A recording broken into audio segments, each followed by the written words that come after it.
My life has been perfect. Okay, there aren't too many people who can honestly say that.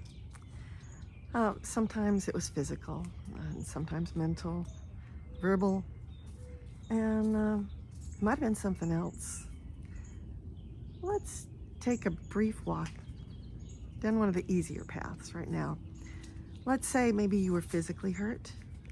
Maybe you broke a bone, needed stitches or surgery. Or perhaps you experienced something emotional instead, like a rough breakup, the loss of someone you loved, maybe a betrayal you never saw coming. Maybe you faced financial hardship, bullying, rejection, loneliness, a season where life simply felt overwhelming. If you're human, chances are you've been hurt in some way.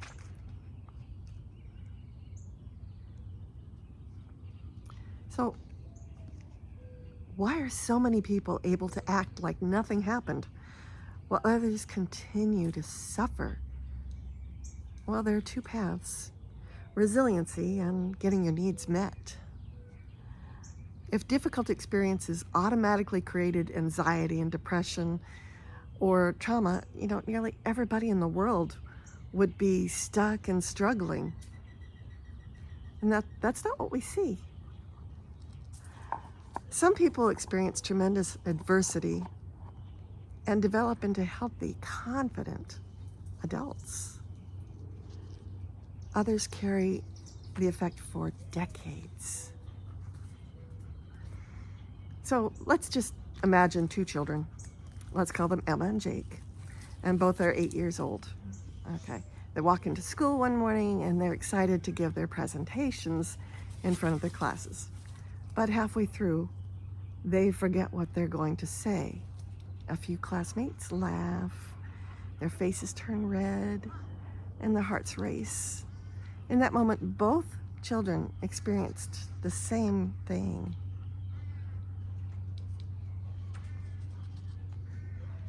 But their brains may interpret it very differently. Emma goes home upset, and she tells her mother what happened, and her mother sits beside her and says, "Oh, that sounds embarrassing. I probably would have felt embarrassed too." She gives Emma a hug, and she reminds her that everybody makes mistakes. The next day, Emma feels nervous, but she also feels supported. Her nervous system learned something.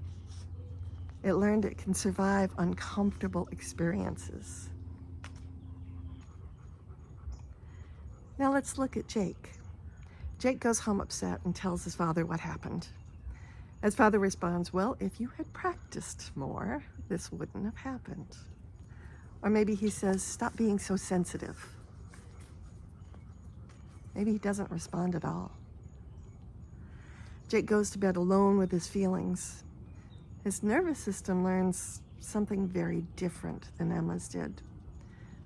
When I struggle, I'm on my own. He learned he had no support. When he struggled, it was on his own. The event was the same, but the outcome was not.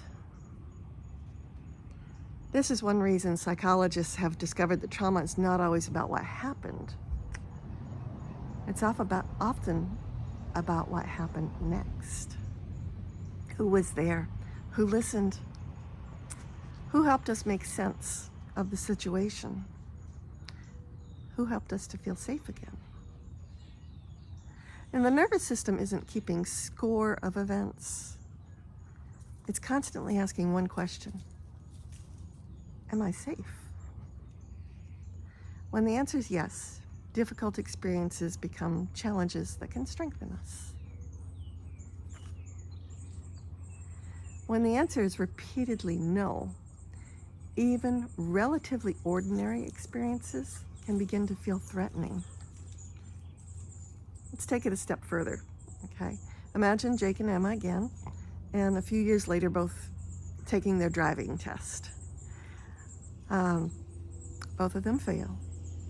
Emma feels disappointed, but somewhere deep inside, She has years of evidence that mistakes don't define her. She's learned that setbacks are temporary. She schedules another test and takes it again.